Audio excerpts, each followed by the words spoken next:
In this podcast today, we are going to be talking about creating 12 questions that guide our life. These are questions that get you thinking about the things that you want to know, the things that you want to dive deeper on, and then they help you to kind of formulate the science of relations, this vision for your life purpose, by directing your time. It's going to be a way to help you prioritize what you want to do so that you are able to live out your calling to the greatest extent. So I hope that you'll join me for this episode of A More Beautiful Life Collective podcast.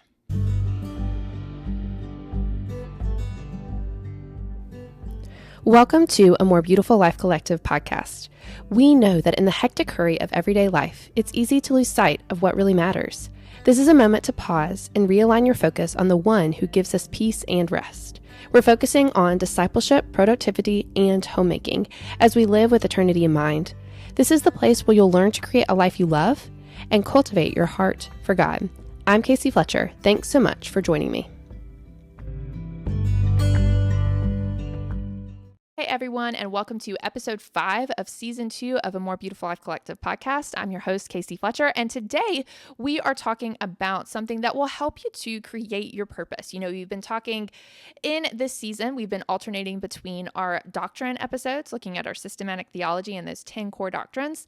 And then we've also been alternating with some more practical episodes to get you focused and re-energized for the new school year. So what we're going to be talking about today is looking at your purpose and what you want your mental energy to be focused on.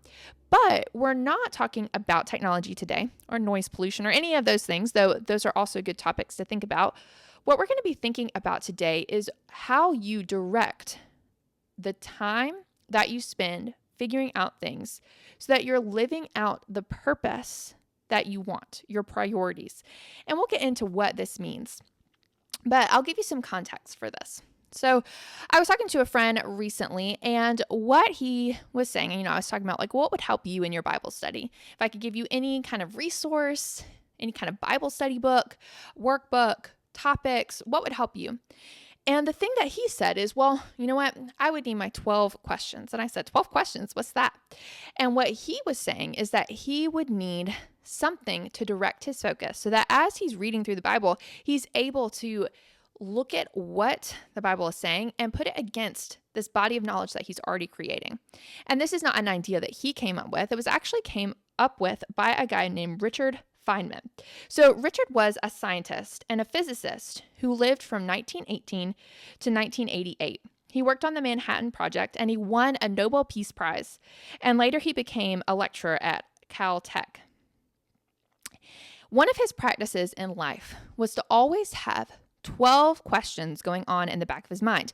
Now, this was really important to him as a researcher. If you remember back to your college days, or if you listen to podcasts or you listen to professors, you'll see these people doing the same thing. In those college days, you might have had a professor who, yes, he was teaching your class, but also they're always working on papers and research. If you work at, a big state school or something like that, you're always trying to do research, keep your funding, all that kind of stuff, keep your tenure. And so what these professors would do is everything that they were studying, they were constantly thinking about the main question of the paper that they were going to write. Or maybe it was something that they even wanted to turn into a book. And so if you've ever written a blog or a podcast, or you are also trying to write a book, you know what I'm talking about. It's everything that you come in contact in with life. You're looking at what's going on and you're seeing, could I use this in the thing that I'm writing? You might notice this too if you teach a Bible study or even if you homeschool your kids. This could be something that you're constantly comparing your experience in life with your one question that you're focused on for that Bible study or the book or the class. Now, for Richard Feynman, his recommendation was instead of just having that one question that guides your focus, you should have 12 life questions. That what you're doing throughout your day is you're comparing what you're coming in contact to that day to the 12 questions and seeing if you can have some insight. And the reason why this is so important was because having those 12 questions, it directed his focus. He wasn't constantly studying an answer to these questions, right? He wasn't constantly reading books about them or watching documentaries about them. He wasn't constantly researching those things. But because he had them in the back of his mind, he was kind of like, he was on alert to figure out what the answers to those questions were. We see this with our kids. If you say, hey, I want you to notice this thing, whether it's maybe you have a baptism coming up. And so you say, I want you to notice, this idea of baptism. And so then they go to church, and because you've talked about it beforehand, they see the baptism, and it's something that they start to make connections about that thing. And they start to notice things about it. At Christmas time, we talk about the Christmas story. And so then your kids, they start to notice, baby Jesus everywhere they go with the nativity scenes, or maybe they notice a song, how it mentions certain things. And really, this is just the way mankind works. Because when your mind is keyed into those things, it's on alert for looking out for those topics, you are going to have such an easier time noticing those things in the world and then filing them away into your mental filing cabinet, right? When Richard Feynman thought of this question, what he would do is he wrote it down, and then anytime that he saw something in the world that answered the question, he also wrote that down. So maybe he had a notebook with him, maybe he kept his answers on index cards, but basically what he was doing is he was creating this wealth of knowledge. So then whenever he was ready to write something down, it was so easy just to start writing because he had already filed away so much information on those topics. Now, if he had not had these questions, the thing is he would just be checked out, and he would have missed all those opportunities of learning more about the things he was interested in just because he didn't have a question directing his days. Now, thinking about this reminds me of somebody who is popular in the homeschooling world. I mentioned her before, and we'll talk about her in just a second.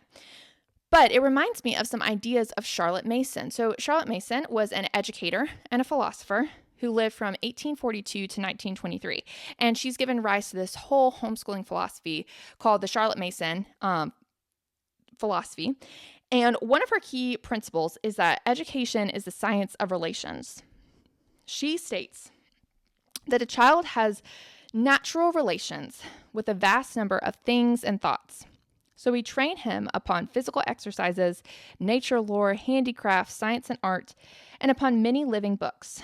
For we know that our business is not to teach him all about anything, but to help him make valid as of many as can be those firstborn affinities that fit our new existence to existing things. So let's break this down, because I know it's that, 19th century language that can be kind of complicated. But basically what she's saying is that your children make connections naturally, right? That's just what they're doing. They're constantly making connections. So my son is young, and we are just getting into learning numbers and letters. And one of the things we were doing for his schoolwork was he was counting up numbers of letters, and then he was circling how many of those letters he saw. So it was how many A's he saw in a group of letters. And so he saw 3 A's, so we circled the 3. And I thought, okay, well, he sometimes he's a little bit resistant to some of his schoolwork. And so I was like, okay, this is, I'm just going through the motions here. Well, later that day on a little block, he saw a 3, and he turned in and he said, oh, here's a 3. It's just like what we learned today in school. So the thing is kids are naturally he's making a connection oh, I see a 3 here. And then I saw in my school, I'm making that connection. He makes connections between all sorts of different things. And your kids do this as well. Well, you mention something and then they'll make the connection later on without you even directing him. In modern education, we try to spell out connections for kids. We want to make sure they make that connection. And so we try to provide them with a reason to make the connections, generally with unit studies and things like that. But in the Charlotte Mason philosophy, she's an anti-unit study person. And instead, what she says is you need to have these feast of ideas, all these different things. So handicrafts, nature lore or nature study, science, art, and books. And then you just give them the feast of ideas. And the child himself or herself will naturally make the connections between those things. You don't have to make artificial connections for them. Instead, you just allow them to make the connections themselves. And what this means is that they're going to fit their new existence, all the new learning, into that of already existing things. I think this applies to us as well, that we are all people that make sense of the world by relating it to what we already know. And so in this case, we have the ability to make connections between topics that are pretty amazing and not always readily apparent. So even like right now, if I'm writing this post I actually wrote last year, and one of the things that I was making a connection between was Richard Feynman. I was like, okay, there's this idea. And then I was looking at Charlotte Mason, which I had been reading about, and I was like, oh, well, these two things connect. They're very different. They don't have anything to do with one another, but I can make the connection just because I'm experiencing learning about these things. Importantly, Charlotte Mason emphasized that generous feast of ideas, that people need to be able to make connections and relationships between different topics like handicrafts, which is things like crocheting and knitting and woodworking, and nature study. So you need to know quite a bit about each one, the basics of each one. And then as you learn more, you'll be able to make connections between those things. You don't need to know everything about a topic, but you need to be exposed to the information because you never know what's going to stick. Right? And I think that's another important thing. Another podcast I was listening to, they were talking about different topics that they study because, again, if you're homeschooling, you have the ability to pick and choose your subjects more so than like in a public school. And one of the things that they said their son just really loved was Latin. And if I asked any kind of public school student or mother, father, teacher, it's like, oh, do you think Latin is an important thing to study? All of them would say, no, not really. Maybe some of the stems, but nothing else. But for this child, Latin was the thing that sparked joy in his life. And that's one of the importance of the Feast of Ideas is you don't know what you need to study and you don't know what's important as far as what's going to stick, right? As a teacher, I can recognize that having students make their own connections with learning is infinitely better than the connections that you make for them. Learning that's done by the student sticks. So Charlotte Mason was creating this Feast of Ideas in her school. And now, like I said, many parents use her philosophy as kind of their guiding light for homeschooling their own students. But whenever you have graduated high school, you normally don't have anybody that's spreading that generous feast in front of you. Instead, you are responsible for the ideas that you come in contact with. One of the hopes is that someone given the skills to learn in school will continue learning, lifelong learners. That's a buzzword in education. But we know that it's very difficult to make time to read, to listen to podcasts, and pursue learning on our own. But if we want to be able to make those connections, we really need to be learning on our own and pursuing learning for learning's sake because we don't know what is going to make an impact on us. We need that generous feast as parents. Charlotte Mason called this mother culture.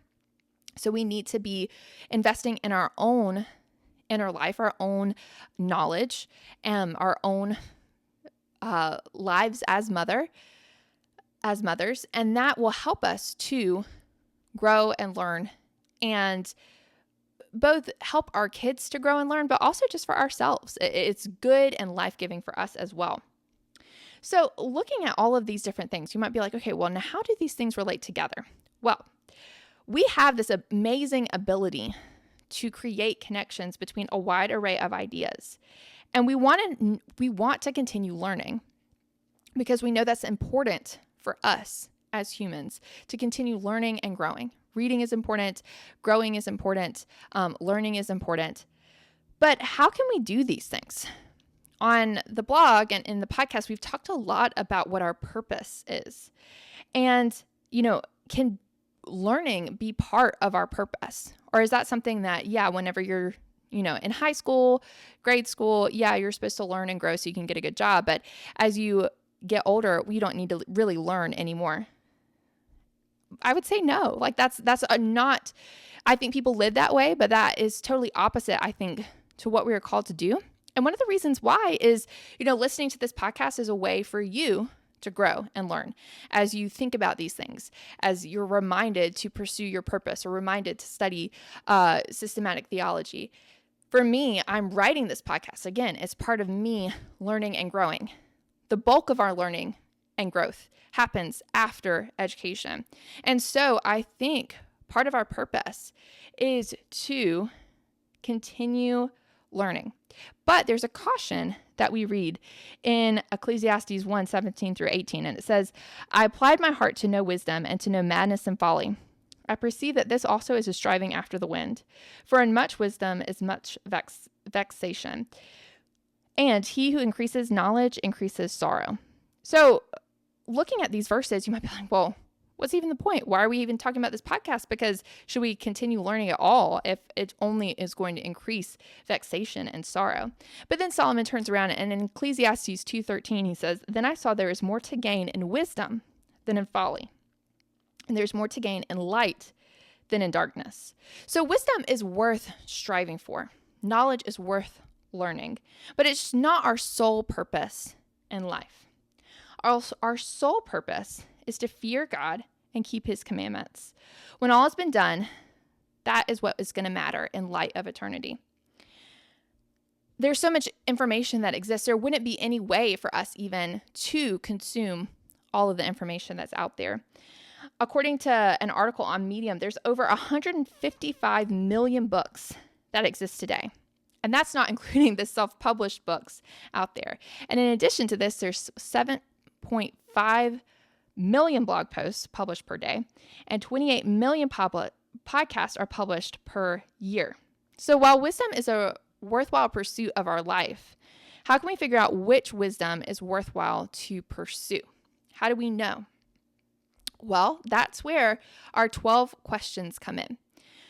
We can use these 12 life questions to declutter our minds, because these 12 life questions can be the guiding force behind our focus. If you have a minute, there's a video on the blog that describes what these 12 questions are. But basically what the 12 questions are is looking at, in your life, kind of the guiding things that you come back to, that you keep focusing on. So part of it is things that spark your interest. Maybe it's things related to your profession. Maybe it's questions that you keep coming back to that you want to learn more about. Maybe it's something that you always feel like this is the way that you want to help people. You want to help people understand something. You want to help people grow in a certain way. What is the question that encapsulates that? Devising your 12 problems or questions of life doesn't just help guide your learning. So in the video that I mentioned, the person who created the video, describes the way that her problems helped her to realize a central truth in herself, which was that she needed to understand opposites that are in tension and bring them together, kind of unify them, bring them into cohesion. Your 12 life questions are going to help you to understand the driving forces in your life. And they are going to even help you to cut out the clutter in your everyday so that you can focus more fully on them.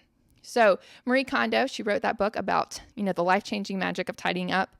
That helps you to kind of overhaul all your stuff in your home. If you read that book, you'll want to declutter your house. But one of the things that she mentioned is that tidying your home can be life-changing, because when you start to go through your stuff and think about, all of the things that are dominating your life, and you keep only what's truly important to you, you will have to make decisions about what is important to you. You have to determine, is this book that I'm keeping, is it really important? Is this blanket that I'm keeping, is it really important? Most parents, you can think about this as like, is the toy that you keep stepping on every day as you go, you walk through from your kitchen to your couch, is that toy really important to you, or is it just a source of sorrow and upset?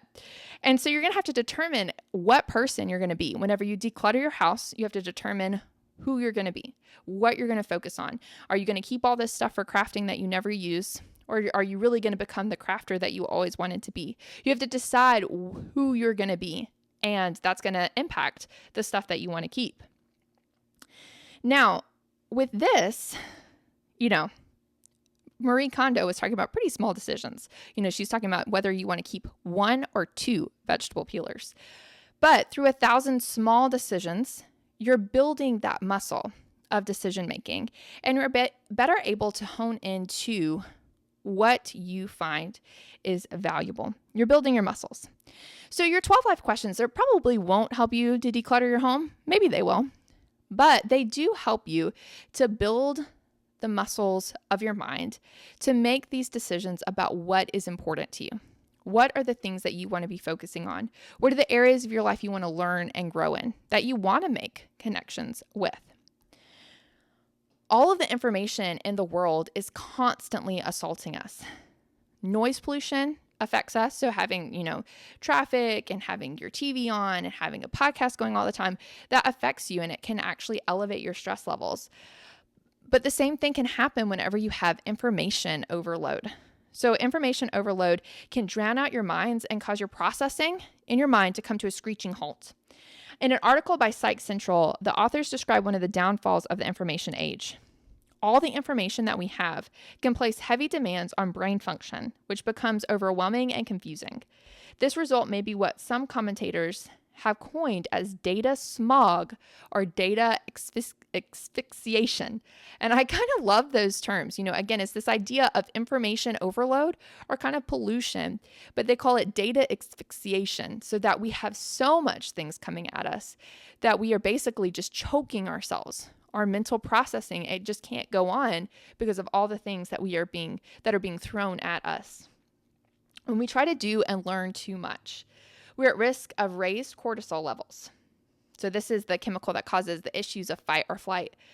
And it's compounded with technology use, which we talked about a lot throughout several episodes of the podcast.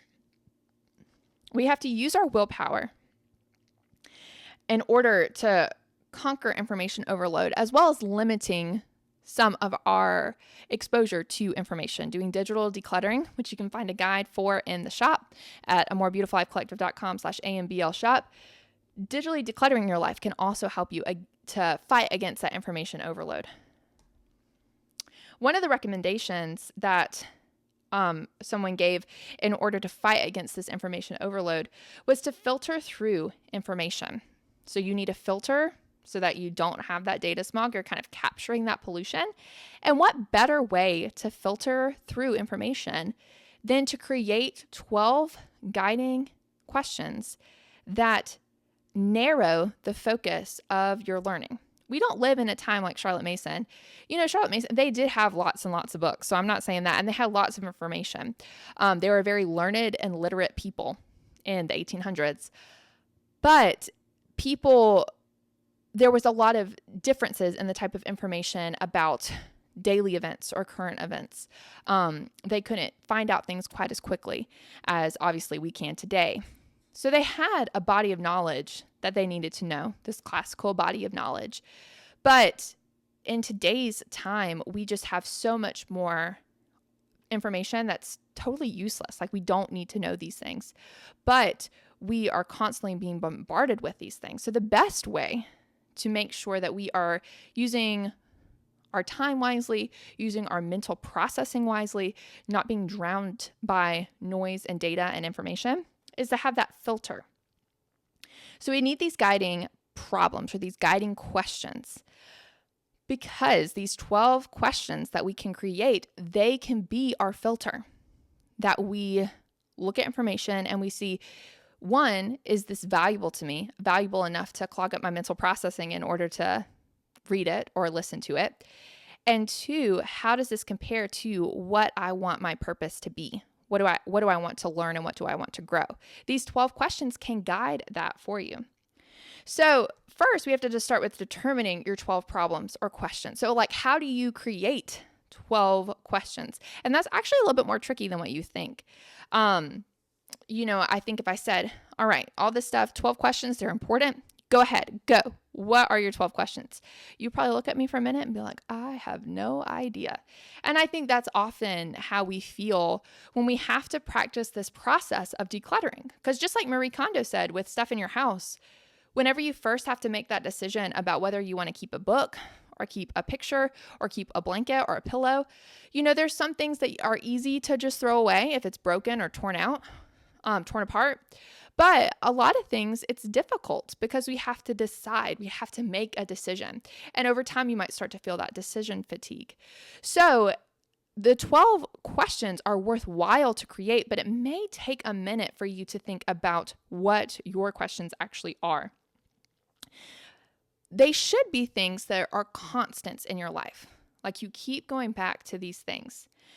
You could figure out what these things are by looking at the books you read, the podcasts that you listen to, the shows that you watch, the tidbits from things that you remember and you share with, your family or friends in conversation. And you could recognize, like if you think about you and your spouse or you and your friends, there are things that you just find fascinating that you could listen to podcasts forever and ever and ever on those topics that the person sitting beside you or your spouse or something like that, they could care less. So I listen to a lot of podcasts if you haven't been able to get that from, listening to this. But one of the things that I really love to listen to is I listen to some Christian podcasts, so like sermons and things about Christian culture and, church health and growth. And then I listen to homemaking podcasts and homeschooling podcasts and like Christian mothering podcasts. So I have this playlist that basically includes on my Apple podcast, all of those. There's like 5,000 podcasts that I haven't listened to. So I'm slowly going through, but normally I just listen to, the latest ones. But whenever I turn those on, sometimes my husband will listen, but for the most part, he's checked out. And I think some of the things to me are super interesting. They're talking about, trends in Christian culture and, de-churching and all these different things. And I'm just super interested in all of those topics. And then I'm like, did you listen to this? And he's like off in La La Land. I'm like, he hasn't even listened to any of the things that it's been saying. And so he listens to completely different podcasts that I have no interest in listening to either. So you can just recognize how people are different. He has a CNC machine in the business that he's trying to grow. And so for him, he loves to watch these videos on YouTube about, CNC stuff and business growth and all these types of things that, again, it's not my interest. And so you can see how automatically there's this divergence between our 12 life questions. His life questions could be like how you grow a successful business. My life question could be, how do you, disciple your kids well, or how do you achieve growth in a secular age? I don't know, in a church context. But you can see how you can be so different. Just now, if you're sitting with somebody, just turn and talk and say, hey, this is what I've been listening to this week, or this is what I've been reading this week. And that will help you to understand. It's like, oh, this is how we're different. And it will also start to narrow your focus already on what those 12 life questions could be. Now, if you notice that you're like, okay, well, she just mentioned books, podcasts, and maybe things that I remembered that I tell people. And you might be like, well, I don't like listening to podcasts, and I haven't read a book since high school. If that's you, then the first thing that you might want to do is just start to think about things that you would be interested in.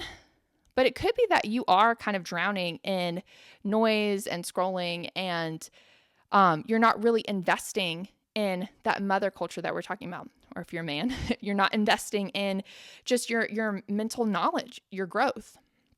And so you might need to take a step back from some of the things that you're like the music you're listening to or the shows that you're listening to, a lot of the things that we do for leisure and just kind of passing the time, the zombie entertainment aspects of life, and really start to focus in on how you want to grow and learn and what impact you want to leave on the world.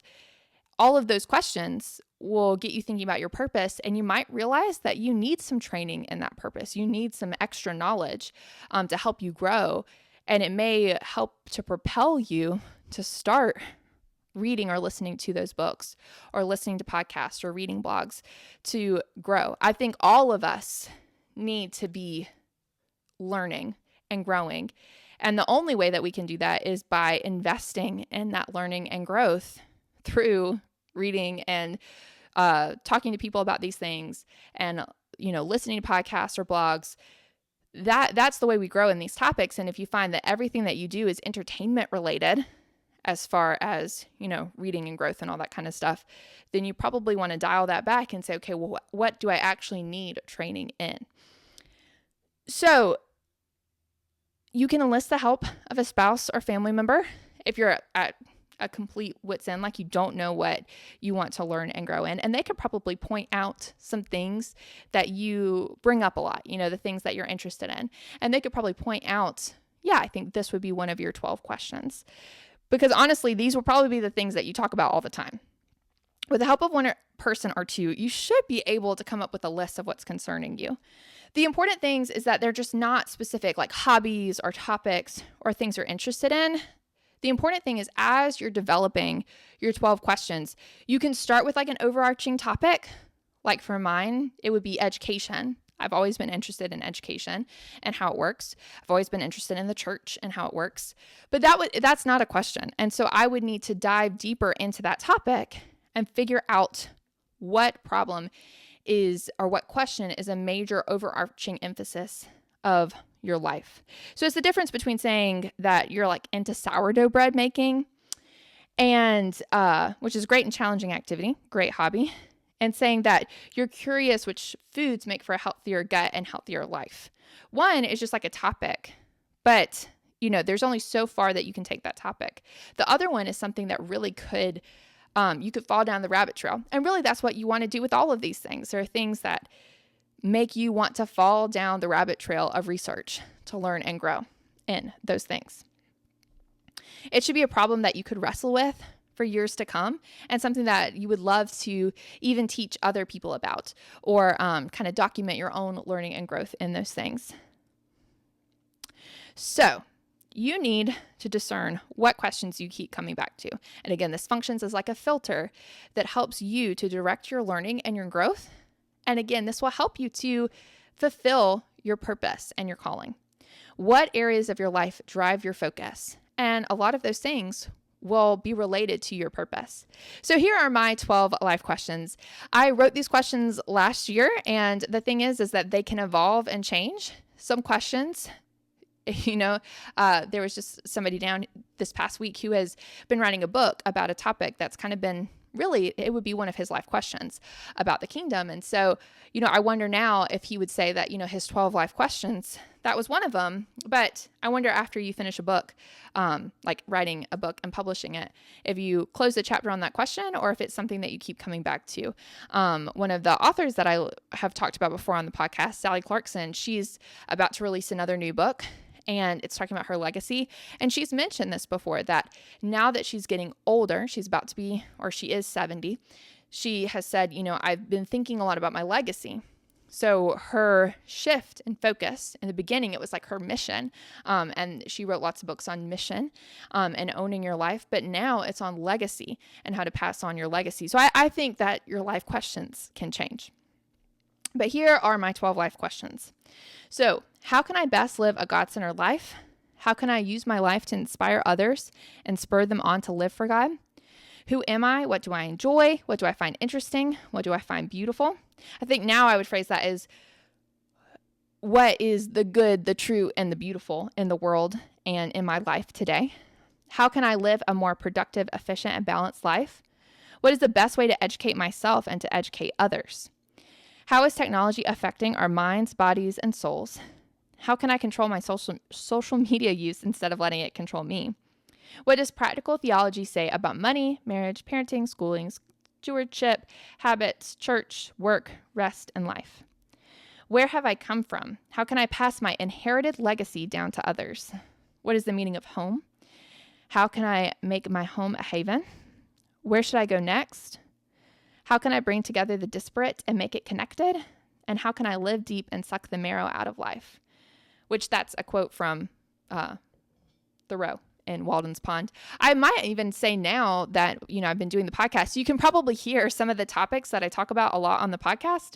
They're part of my 12 questions. And I think I wrote this was one of the first blog post on the blog last year, and whenever I was first starting the podcast. And you can see how, even though I'm not constantly going back to these questions are things that really do dictate the things that I'm focused on. And they've dictated my focus as I've studied things and gathered information. And so that kind of comes out in the things that I'm talking about here. Another question that I might want to add is like, how can you create a life you love and cultivate your heart for God? I think that's another question that now is becoming more and more of a life focus for me. One of my 12 questions. It takes time to change. You won't know exactly what makes you tick the first time that you sit and write questions. There are no wrong answers, but at first the questions might not seem right to you. And it takes time and effort to really, really understand yourself and what you're focused on, to truly know yourself. So you might start to brainstorm your questions and then you backtrack. Or maybe you brainstorm them, you work on them, and then you put them on the shelf, come back 3 to 6 months later, and you start to notice how they are different. For me, I knew automatically that one of my primary goals was living a God-centered life. Like that is something that since I was a young kid, that is something that I've been really focused on. Like, what does that truly mean? But, after writing down, okay, I want to live for God, like I was at a loss. Like what are some other things that I am focused on? And it actually helped me to think of other questions. One of my questions that I kind of go back to is this question of who am I? I've done, a lot of studying into different personality types and different kinds of identities that people take on. Not identities as in like gender identities, but identities as in, the Enneagram and looking at the Myers-Briggs test. Now people are accepting other things. So instead of talking about personality tests, they'll talk about, their identity being what they do, which can range from teaching to being a homemaker. And so for me, it's like that is something that is a question. I also tend to go along with other people's dreams, especially like whenever I was younger and like in high school. People would do things like, I want to build a well in Africa. And I would support them in what they were wanting to do, but it wasn't something that was like a dream of mine. It was just something that I was supporting them as a friend. And so I think sometimes too, it's like I can see how some of the things, they're not my hopes and dreams. I'm just supporting other people and their hopes and dreams. And so I think looking at this, it helps me understand, okay, this is what I want to do for me. I think the blog and the podcast is something that has helped me to do this more, where I'm doing something because I want to do it. And I think it's good for me and my ministry and my growth. And so because of that, it's not something where it's like I'm living out my true purpose instead of just following along with the crowd.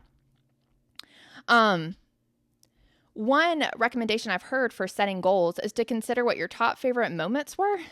And if you know that what's given you joy, and if you know that something has given you joy in the past, you can use that as a guide to figure out how to include more of that in your life. And so you can think about that as well with your questions. Look at the past and what you've been interested in. That could probably be a guiding focus now. So looking through my life questions, I can see how each of these questions has influenced where I'm going. My degree choice, career, Bible study topics, podcasts, books. I can also see how narrowing my focus can be helpful. There's more books on this shelf back here than I could probably read in the next, few years. I've actually tried to divide up. It's like, okay, if there's this many books here, and then I know that I get this many books a year and I get this many from the library, how many books do I, how many years is it going to take me to read all the books that I want to read? There's just not enough time, and not everything is worth reading. Not everything is worth listening to. So having these life questions can help to declutter all of that so that things can really help to fulfill the specific purpose that you've been called to, rather than you just being taken along. Because if you're just taken along with culture or society or what your family says, often you end up just being blown and tossed by the wind because you have no foundation, no guiding focus in your life. So as a recap, today we've been talking about creating your 12 life questions that help you to make connections between what you read and listen to and come in contact with in the world.